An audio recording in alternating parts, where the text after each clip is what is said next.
Hello and welcome to the presentation of the TileWorld project in the Intelligent Agent course. My name is Nicholas Forsmark and I'm kicking off this presentation.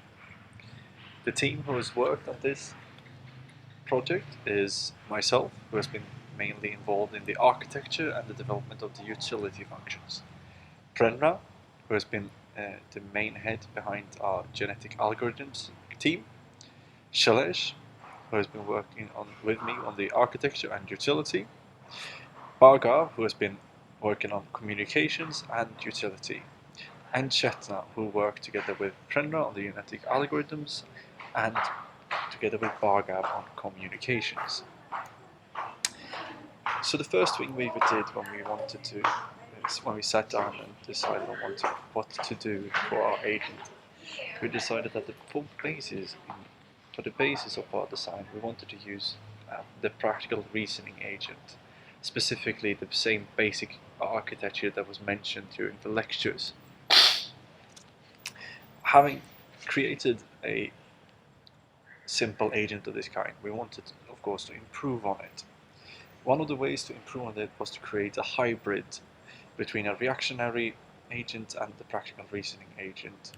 Thus, we wanted to, in the end, provide it with high priority reactionary strategies that could be used to improve on it.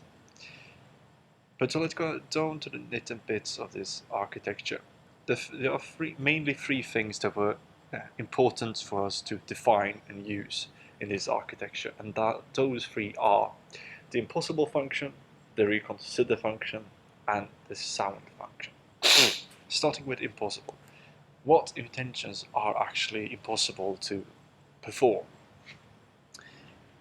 In our case here, in this case of TileWorld, the only impossible actions are to reach intentions that are blocked, impossible to reach by any path. And that is the only case what we could understand would be where we should trigger the impossible function.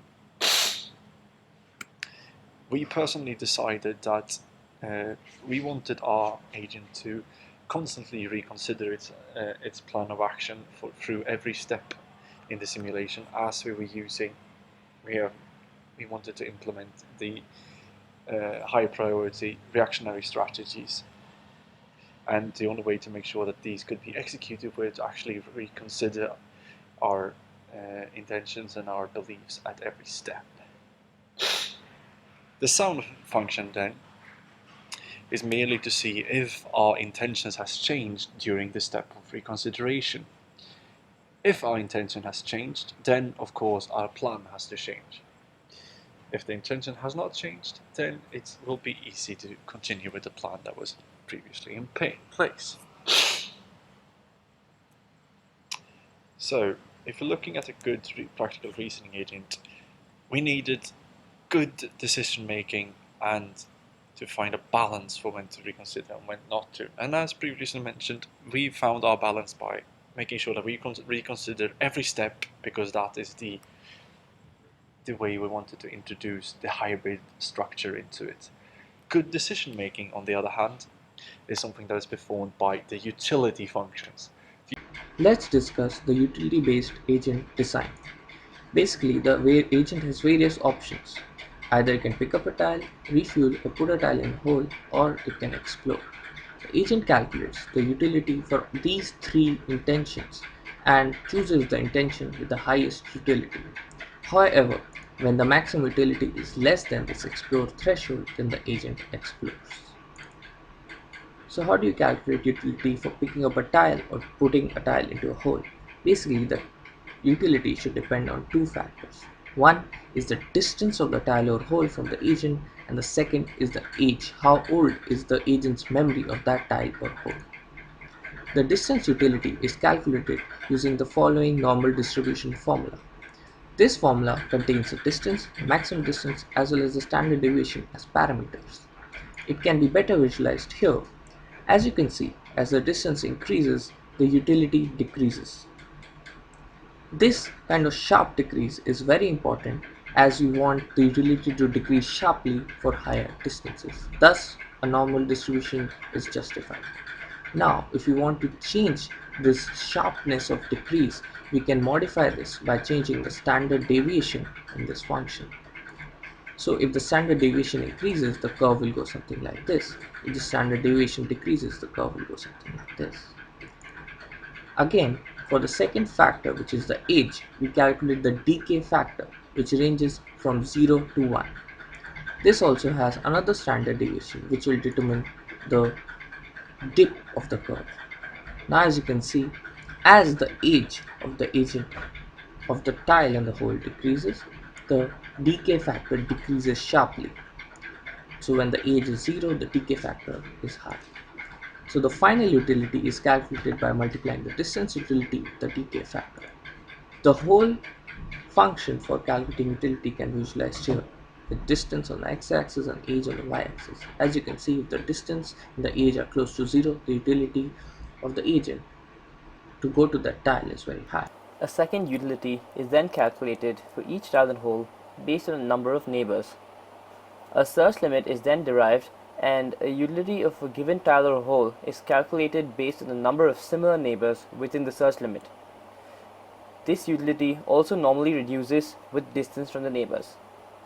Now, since we have obtained two different utilities, we combine these two utilities to obtain the final utility value for a particular tile or a hole.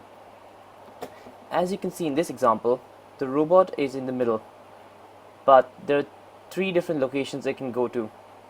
Now, it will then pick this location as this has the highest neighbor-based utility, because there are two tiles here and they're also close together. Whereas even though there are two tiles here, this distance exponentially reduces the utility value. Once this is done, the final utility of either of the intentions is calculated by taking the highest individual utility value and multiplying it with a factor. This factor is based on the number of tiles currently carried in hand. It is given by this formula here. So how do you calculate the utility for refueling? Basically, we have a concept of buffer fuel, which is the amount of extra fuel you need to go back to the refueling station. Now this buffer fuel increases as the distance to the fueling station increases, because you might encounter obstacles on the way, so we want to have more buffer. Again, the fueling utility is calculated by this standard normal distribution. However, we have the buffer fuel as the utility, which is a variable in this case. So when we compute the surface plot with fuel level on one axis and the distance to the fueling station on the other axis, we get a plot like this. Now the horizontal line in the diagonal in between represents the values when the fuel level is equal to the distance. Obviously, at that time the utility should be 100 as the agent has to go back.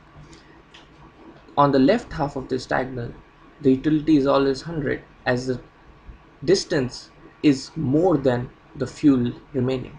Thus, the utility should always be 100. However, our agent design ensures that we never encounter this part of the graph.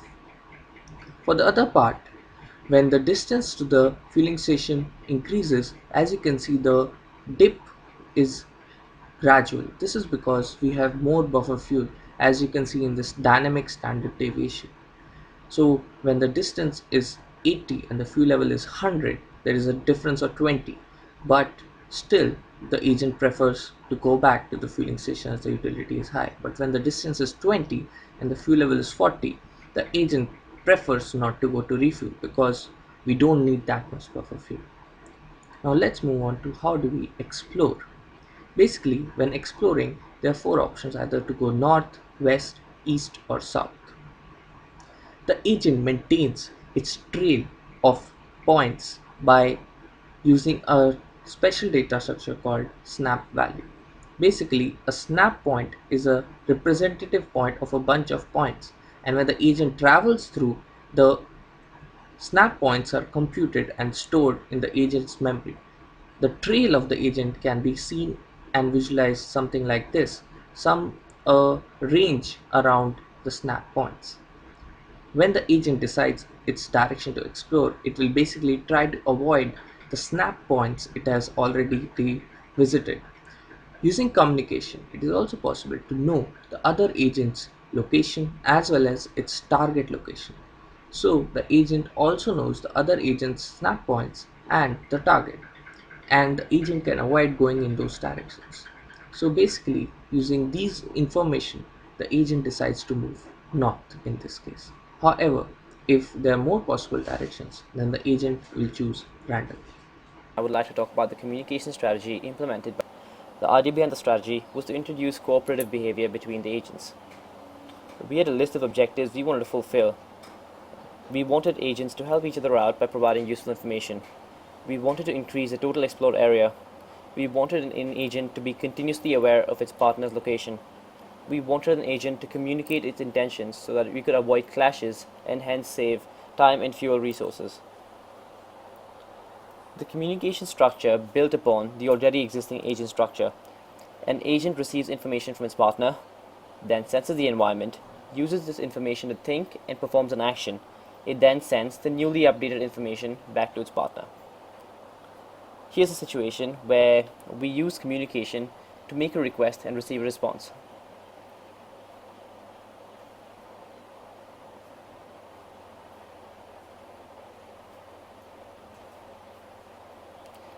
Here, we use communication to avoid intention clashes.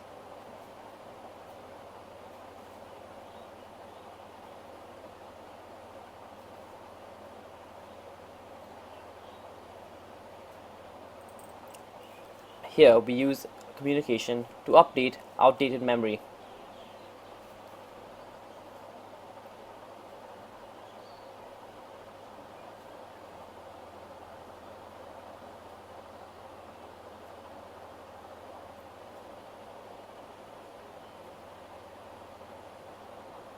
Here, we use communication to communicate current locations. This is especially useful to send relevant information to the other agent in case a request comes in, and to also make sure that agents do not clash in their explore targets. We do not want to explore the same area. Here, we use communication to assist in pathfinding.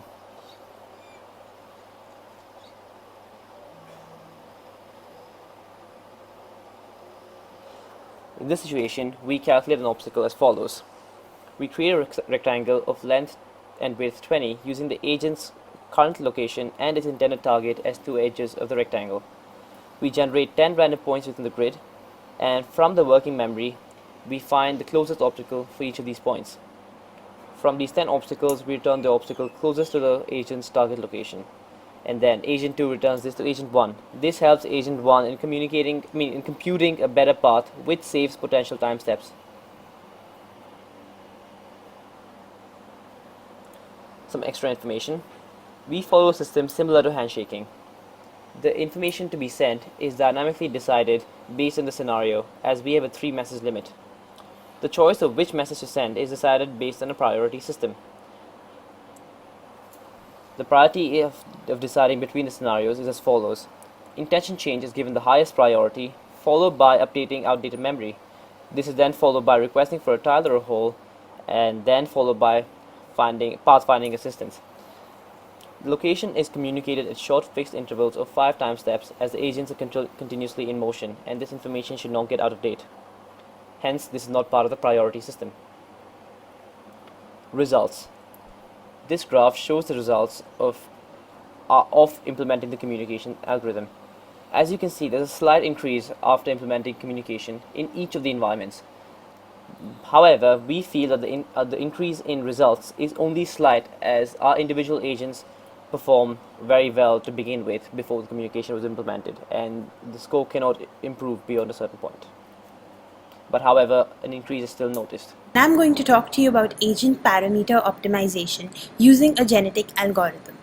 The purpose of implementing this is to optimize agent parameters such as constants and thresholds used to calculate utilities with the hope of getting a higher score due to better parameters.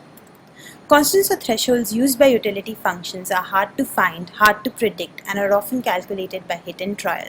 However, they can still affect our score greatly. So, can we parameterize the agent and optimize these parameters using some optimization algorithm? This is when we came across genetic algorithms. Genetic algorithms are a class of probabilistic optimization algorithms inspired by the concept of genetic inheritance and natural selection. They're suited for hard problems where little is known about the search space, like the problem of finding correct parameters for agents in a dynamic environment. This is how we extended genetic algorithms to TileWorld. The genome of an agent is a data structure containing parameters used by utility functions of the hybrid agents. A candidate in the population means two homogeneous agents with the same parameters who communicate with each other. The population is initialized to 10 candidates, 5 of whom are initialized to default parameters chosen by hit and trial, while the other 5 are initialized to parameters chosen randomly. The whole algorithm is run for 20 generations. We will train all candidates for the same environment. Hence, the fitness function of a candidate is equal to the number of holes filled or the score of the run. Selection of parents for reproduction is based on a selection strategy called stochastic universal sampling. This ensures that even in a population where some candidates are much fitter than the rest, the less fitter candidates get a chance to reproduce. This prevents the algorithm from converging too fast. Genetic operators like mutation and crossover are used. Mutation involves randomly changing some parameters in an agent to ensure diversity and exploration of a greater search space. Crossover involves randomly picking some number of parameters in two agents and exchanging them. Mutation and crossover together give rise to new generations of agents. Conclusion and future plans. In the results section, you see that GA visibly improves scores of agents with hybrid architecture, communication, and exploration strategy. Hence, we can say that this is an effective approach. In future, we would like to train a larger population of agents with more randomness for a large number of generations so as to explore more of the search space and find better agent parameters. Also, we would like to implement a self-adapting architecture wherein the agent itself switches its parameters based on the environment it is placed in. Thank you. Let's focus on the results and analysis of agents in three different environments. These parameters are set as requested with default sensor engine as true. Now this is the run of the agent in environment 1. For environment 1, the resources are sparse, but the objects are not so dynamic. In this environment, the agents explore a lot of areas and try to find where the tiles and holes are. This exploration strategy was detailed before. However, as you can see, the agents never overlap their exploration regions, and also they never go too close to the corners.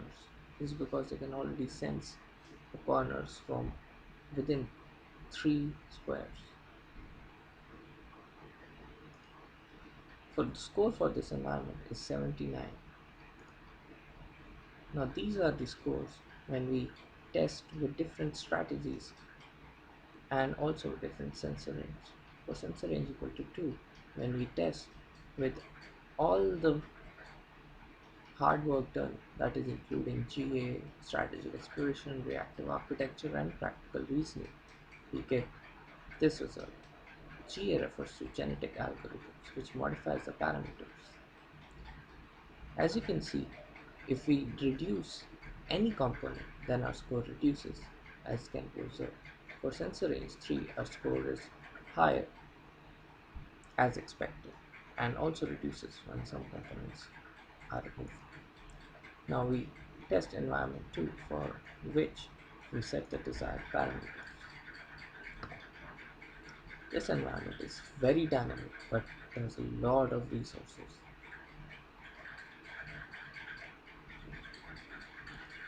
As you can see, this is agent's only one agent's memory. This clearly shows how the agent sees and acts towards the object it perceives.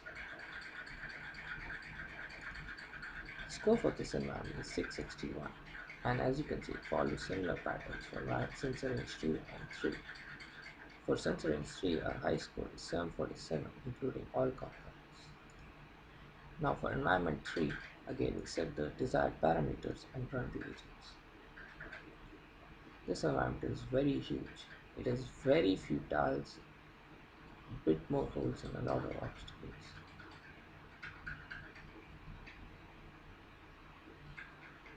As you can see, the agents try to explore as much as possible and try to find a tile or a hole. The score for this environment is 23. It's quite low, but the resources are very low as well. And this is the comparison for sensor range 2 and 3 with some components removed. So you can see for sensor range 3, the result is 31. So that's it, our end of presentation. Hope you enjoyed.